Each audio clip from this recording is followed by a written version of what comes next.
Today, we are locking in on a very specific, absolutely crucial date in history. May 23rd, 1934. Because on this exact date, Bonnie Parker and Clyde Barrow were killed in Louisiana. In this explainer, we're going to totally strip away all that Hollywood glamour to uncover the gritty, tipping clock reality of America's most infamous outlaw couple. You know, we so often see them portrayed as these romantic renegades in pop culture, but as we look closely at the hard facts directly from the historical record, we'll see that their final days were, well, anything but glamorous. To really understand where their heads were at, you have to hear this chilling, prophetic poem Bonnie penned just weeks before their demise. She wrote, "Someday they will go down together, and they will bury them side by side. It is death to Bonnie and Clyde." I mean, wow. This proves they knew exactly how their story would end. They weren't under any illusions that they were going to somehow ride off into the sunset. No way. They knew the law was closing in, and they had fully, completely accepted their fate. And you can really see this fatalism in their final days. It builds a picture of two completely exhausted kids frantically tying up loose ends because, well, they knew their luck had finally run out. On May 5th, Bonnie writes that poem we just talked about. The very next day, she practically begs her mother, Emma, not to let her be taken to an undertaking parlor, asking instead to just be brought home for a peaceful final night when she dies. A few days later, on May 9th, Clyde visits his father in Dallas for the absolute last time to sign over some family paperwork. The tension here is just palpable. They're literally putting their affairs in order. So let's fast forward to the quiet, incredibly mundane start of their final day, the morning of May 23rd, 1934. They had spent their last night alive squatting in this abandoned, empty dog trot house deep in the woods of Louisiana. We're talking no running water, no electricity, nothing. It's a stark reminder of their miserable reality. They were outlaws forced to bathe in streams, hiding out in vacant properties, constantly looking over their shoulders. But here is where the contrast gets really wild. Despite living in that utter squalor we just talked about, they dressed immaculately for the end. Bonnie was wearing a red dress, a red tam hat, and matching red shoes. Her fingernails and toenails were perfectly painted with this coral polish, and she sported a fresh permanent wave from a Texas beauty shop. Clyde wore a crisp blue shirt, a suit jacket, and his signature fedora. And interestingly, actually this is a crazy detail, he drove in his socks because he was missing toes from his time in prison. They literally smelled of light perfume, entirely unaware of the brutal violence waiting just off the dirt road. The really crucial point here is how quickly an ordinary morning of, picking up to-go sandwiches escalated. At 8 a.m., they grabbed breakfast at Mac Canfield's Cafe in Gibsland. By 9 a.m., they're speeding down a rutted dirt road in their stolen Ford V8. Bonnie is eating a BLT sandwich with a pack of Camel cigarettes resting right in her lap. And at 9:15 a.m., they're approaching what would become a deadly trap on Highway 154. Now, keep in mind, they were traveling at an estimated 70 miles per hour. That is a blistering speed that only Clyde Barrow would dare attempt on a rough country road like that. And the trap waiting for them? It was executed with surgical precision. Led by former Texas Ranger Frank Hammer, a six-man posse had spent 2 miserable days hidden in the thick, mosquito-infested brush.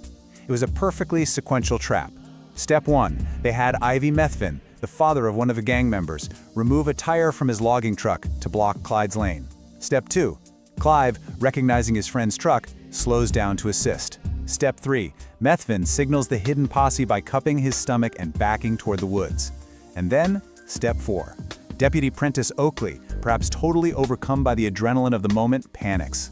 He fires the fatal first shot without offering any chance to surrender whatsoever. 16 seconds. Just 16 seconds. That is the terrifyingly brief amount of time this deafening ambush lasted once the firing started. I mean, think about that.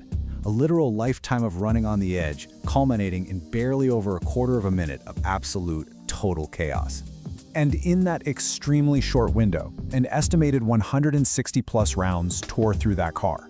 160! The posse literally emptied their Browning automatic rifles, and when those ran dry, they switched to shotguns and then directly to pistols. That very first shot from Oakley instantly hit Clyde in the left temple, snapping his head back. His foot slipped off the pedal, and the car just began to roll slowly forward into a ditch. Bonnie, suddenly realizing what had just happened to Clyde, let out this terrible scream, right before the onslaught of bullets silenced her too. The true reality of the scene is captured perfectly by Ted Hinton.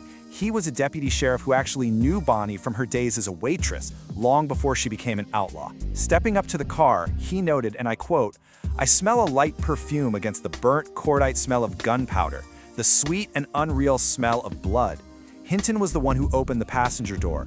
He found a tiny, 85-pound Bonnie, wearing a little size 3 or 4 shoe, dead in the passenger seat, with her right hand practically destroyed by the gunfire. It is a haunting, vivid sensory description that violently grounds this whole historical myth in grim reality. But the silence after that deafening gunfire? Yeah, it didn't last long at all. You'd probably think a scene like this would be treated with solemnity or at least secure police protocol. But nope. Instead, it quickly degraded into a completely disturbing and grotesque circus almost the second the smoke cleared. It is genuinely horrifying to realize that instead of treating the site as a crime scene, gawkers descended on it like vultures. Souvenir hunters literally swarmed the bullet-riddled car to strip away anything they could grab. They stole the shattered glass. Eager locals were hacking off pieces of Bonnie's hair and cutting bloody pieces of their clothing to take home as trophies. Someone even attempted to sever Clyde's trigger finger and ear before lawmen had to physically restrain them. And in perhaps the most disturbing display of the whole shebang, the local sheriff ordered the record towing the death car to intentionally break down right in front of the local elementary school. He forced traumatized young children to view the gruesome scene as some sort of twisted warning. The wrecker eventually towed the bodies to Arcadia, Louisiana, and the sheer scale of the morbid curiosity here is staggering. An incomprehensible mob of 16,000 people flooded this tiny town. To put that into perspective, that's enough people to fill a sports arena. They swarmed a local furniture store and funeral home just to catch a glimpse of the corpses. The undertaker, Boots Bailey, actually had to spray embalming fluid directly into the crowd just to force them to back away so he could do his job. Absolutely unbelievable. So when we look back, the Hollywood myth tells us they were glamorous outlaws, right? Romantic thrill seekers, fearless rebels fighting a broken system. But the historical reality? They were covered in injuries from previous car wrecks and shootouts. In fact, Bonnie practically had to be carried everywhere because of a severe burn on her leg. They were bathing in streams, terrified of every single shadow, sleeping in stolen cars and utterly miserable. They weren't glamorous heroes. They were exhausted, terrified serial killers living in absolute squalor. And the tragedy didn't even end with their deaths.